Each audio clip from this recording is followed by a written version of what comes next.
everybody, my name is Sushreeya and welcome to my channel and the American History series of the podcast that begins with this video. The American Revolution. The American Revolution was a war that was fought to make the United States of America. At the time, the 13 colonies, who believed in a different idea of freedom than what the British had in mind. They would be able to have taxation with representation, freedom of speech, and the freedom to express themselves wherever, whenever, and however they wanted to. They were able to fight for many of the rights that they believed made them an independent nation, what created the American dream, and what many people ask the questions to themselves many days. What does it mean to become an American? And today, in this video, we're going to start from the very beginning of where it started. The Boston Massacre. On March 5th of 1770. A few weeks before, on February 20th of the same year, many of boys who created their own group in what they believed was their idea of independence, what they wanted to see from their country and why they wanted to be free from British tyranny. Young Christopher Sider was murdered. He was shot dead because many of the Sons of Liberty had decided to protest alongside of a well-known loyalist store. Their way of protesting back then was taking the ammunition they could and stone pelting in deep winters, throwing ice snowballs and hard hail that was left over. Young Christopher Sider was shot there. Now, for the few weeks to come, many people were in anger. A young boy had lost his life and was a victim because he merely decided to express his own ideas. So on March 5th, the Boston Massacre occurred. On the night, a drunken mob had attacked Private Hugh White.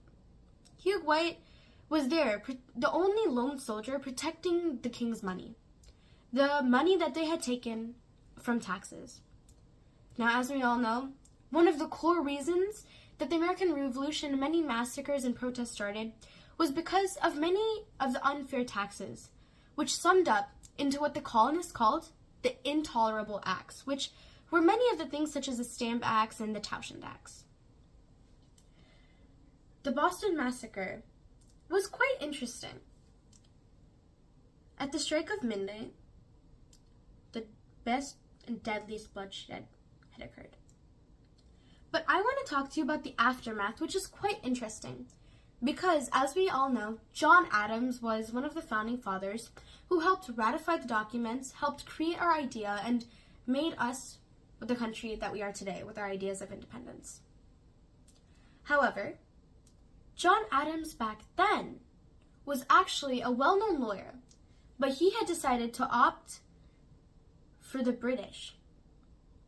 John Adams was a man who was believing in his own values and what he believed in could make a potential free country. Now, it was later proven the drunken mob had attacked a lone soldier, and hence all of the soldiers were there acting in self-defense. But this angered the colonists. They didn't have a say in what was going on, and this only angered the crown more. Parliament only sent more of the more intolerable acts and things that the colonists didn't want to even agree to. On June 17, 1755, a year before the Americans got their independence, this was the Battle of Bunker Hill. Before that, the official starting of the war, Battle of Lexington and Concord, which was an American victory. It started when many farmers were determined to make sure that their idea of independence, what they believed could be rooted in their American soil, would stay and live long. It was an American victory. However, the British were angered. They couldn't believe that they had lost to a group of farmers, and they were determined to make sure that the Americans paid the price for whatever casualties. The Battle of Bunker Hill, and a slogan goes with, which is famous for anyone that has studied the American Revolution: the shot heard around the world. Now, no one really knows whether the British or the Patriots had actually stopped the first fire. But all we know is that war had struck. This battle ended with a British victory. But this battle was gruesome and cruel. And in the end, many of both of the privates and the lieutenants and the captains, they had later said that they both felt like they had lost. Both were fighting for their ideas, but the casualties were high, and they had lost many great soldiers. This battle was by the Charleston Peninsula, and it was very, very brutal, and there were many things that were happened in this war. The Continental Army, which was the army that fought for the United States of America, led by Captain George Washington. William Howe, Thomas Gage, Henry Clinton, which was a well-known general at his time, were fighting for the British at the time. Now, William Prescott, John Stark, Dr. Joseph Warren, a very notable person in the army. Dr. Warren fought on that war, and he died trying to save many of his fellow officers.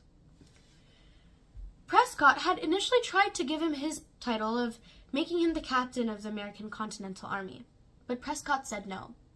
Later in his diary, he said, "It is the young soldiers, names that often go unnamed and unwritten in the names and grounds of history. They're the ones that actually are the true soldiers. There are many patriots that give their ideas and talk about what it means to be an American, what it means to be independent. But these soldiers are the ones that make the American dream, that make America come true." Bunker Hill was a very deadly battle. Later at Valley Forge, soon followed, many of the British had won these battles. But with George Washington as their commander, they were very determined to make sure that they could live up to what they believed could be an independent America. So here started a series of great American victories. On Christmas Day, when the Hessians were there celebrating their Christmas along with the British, George Washington rode across Delaware, the frozen river in this harsh cold. Many told him to give up, that they could fight another battle and win, but George Washington was determined. He fought, and they had won, because the British and the Hessians were very, very confused by why there was a battle at that stroke of night.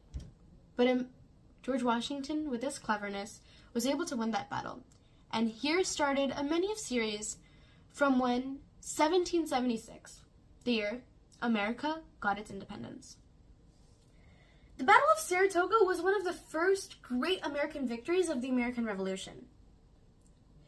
For starters, we had a great general at the time, Benedict Arnold, who had led with his cleverness the Battle of Saratoga. He was able to use guerrilla warfare to surround the area and to make sure that the British had laid down their arms, leading to one of the best American victories. However, later, as we know, Benedict Arnold turned traitor.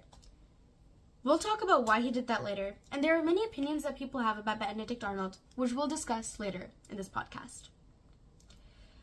However, right now, I would like to talk about the greatest victory of the American Revolution to be said, Yorktown. The siege of Yorktown was quite a risk, to be honest, because this could end in a great American victory as it had, or it could have ended in a horrific loss, which could have actually given away the entire war.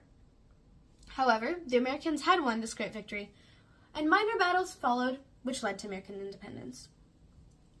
But here, the notable man, James Armistead Lafayette, the double spy. He came to Lafayette, the French general, famous for being one of George Washington's favorites.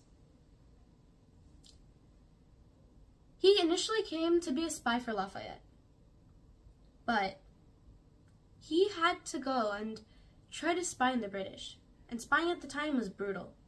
You were hanged instantly, which was an instant death and painful. Hardly was your last wish ever granted. But Benedict Arnold, who was then a British officer, he was there to take up New York, which was where a lot of British officers were, actually. Later, he was sent from there to Clinton's, Officer Henry Clinton. Henry Clinton was known throughout the British Empire for being one of the best captains and commanders, and he was there at Yorktown. He was expecting a great number of British fleet to be there to surround, and they were digging their trenches slowly but surely, assuming that the Americans would never survive the southern heat. However, they were fooled. James Armistead was a double spy who later was said to be the British spy. But this was just to fool the British, giving the British false documents on occupations, telling them that they would be up north and that Yorktown would never be Americans. He gave information about the fleet and the rival, and Rochambeau, another French officer with French fleet, a very bad storm had occurred, so instead of New York, he was forced to head down south, which was perfect for the plan. George Washington got his army down to Yorktown, without the British knowing, and the fleet there surrounded Yorktown. The Americans quickly started digging up their trenches, with great engineers skilled and able to make quick enforcements. It took about 10 days, and then the British surrendered, because they lost water and food. Henry Clinton, this was a shock to them. Yorktown was one of the greatest battles, and that led to American victory. And here ends the few gradable notions that I had to talk to you about the American Revolution. But wait, we're not done yet. To talk about the American Revolution, there are many great people who helped us become America, and we'll discuss a few about them now. James Armistead, as I mentioned, the double spy, who was later granted his freedom and took his name after Lafayette. His name became James Armistead Lafayette, and the Congress gave him his freedom because of the great bravery and the risk that he had taken for America's dream to come true. Lafayette, who George Washington treated as his own son. Skilled and known for many of his great strategies, the French were not very appreciative of the fact that he had went behind his back to support the American Revolution, because at the time the French didn't want to be at war with Spain, who was the brother-in-law to the King of England. However, the French later did send their fleet with great, such as Rochambeau. Lafayette was one of the reasons where many of the plannings, and Yorktown was especially there because of him. Benjamin Franklin. Benjamin Franklin was a great political ambassador, but when he started, he was just an apprentice to his older brother, a printer's apprentice. And this is where the fire in his heart for independence started.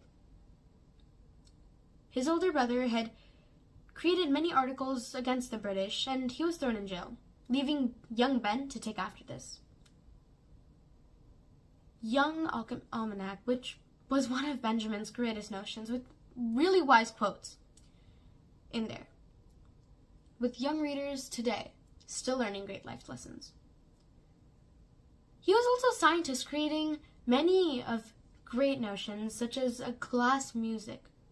He was a great lover of music, and he created his own way of turning glass into a beautiful sound vibration. Later, he was much away for the American Revolution, and he was there in France and accompanying in England, making sure that America would have some sort of deal of their independence and compensation for what they had fought for. Thomas Jefferson, who is known as the writer of the most of the Constitution. He was then a governor of Virginia, and he was known for helping and keeping the morale of many of the officers who had wanted to retreat and go back home. Of course, we can't leave George Washington. George Washington is well known for stopping a very big protest after the war. Fear that America would quickly go into crumbles and shamble apart, keeping up with the British ego. Officers had not got their salary and the compensation for everything they had gotten, many of their injuries and all of the losses that they had gotten from the war, and Congress wasn't paying them. George Washington put on his spectacles and stopped it there, leaving the crowd emotional of how their commander had sacrificed so much, including his eyesight, for American independence. The idea of what they all believed in and what they fought for so many years. Now, there are many other people, such as young Alexander Hamilton, who was there alongside George Washington in planning many of these things, stood up young and bold, and stood against many of the stereotypes and a lot of complaints. And a lot of complaints that almost forced him to step down. But no, Alexander Hamilton kept on and fought for what it meant to be an American. John Adams, one of the many of our founding fathers who was there as well. There is one very notable person who was there to talk about slavery. While many of the founding fathers did not appreciate slavery, Mom Bet, or Elizabeth Freeman, she was there as a slave to one of a great politician who they were talking about after the ratification of the Constitution. She had overheard what it meant to be free as a man and any human being, to be free because you are an American. She had gotten the support of some great lawyers who decided to take it upon this case not just for Mumbet, but for the experience. Could America really be set on its ideas for freedom, or would they continue to live on stereotypes and what we now call today white privilege? She did gain her freedom, and she stayed with the lawyers, the Cedrics, who had given her a great deal, and as she promised her daughter, their freedom. And finally, we're going to talk about one more woman, Deborah Sampson. Deborah Sampson had fought as Sam through the war. He was young, or she as we now know, and an injury had revealed her identity. Deborah wanted to fight. She was strong from working in the fields. So she did enlist as a young man who was often teased for not being able to shave and not being able to grow facial hair. But later, instead of being shunned away and disgraced like many other women who tried to be in the war, she was awarded a reward for the bravery that she had did to give America its freedom. Still today, many ask themselves, what does it mean to be an American? Our Constitution grants us many rights: the freedom of speech, the freedom to follow our own religion, the freedom to have our own firearms and other weapons, the freedom to press, and the freedom to be able to assemble together. It frees us from the tyrannies of what the British had put us through at the time. We don't have to give quarters to a soldier and not receive payment in return. And many other amendments that are not part of the Bill of Rights have been added today. Abolishing slavery and freeing each other and trying to keep America away from its stereotypes and keeping this country an independent nation. So that was the first thing in America's history, the American Revolution. What made America to be the United States of America, rooted on its ideas of freedom, sovereignty, and the idea to be who you are, to be American. I hope you enjoyed this podcast, and I'll see you soon in another video. Bye!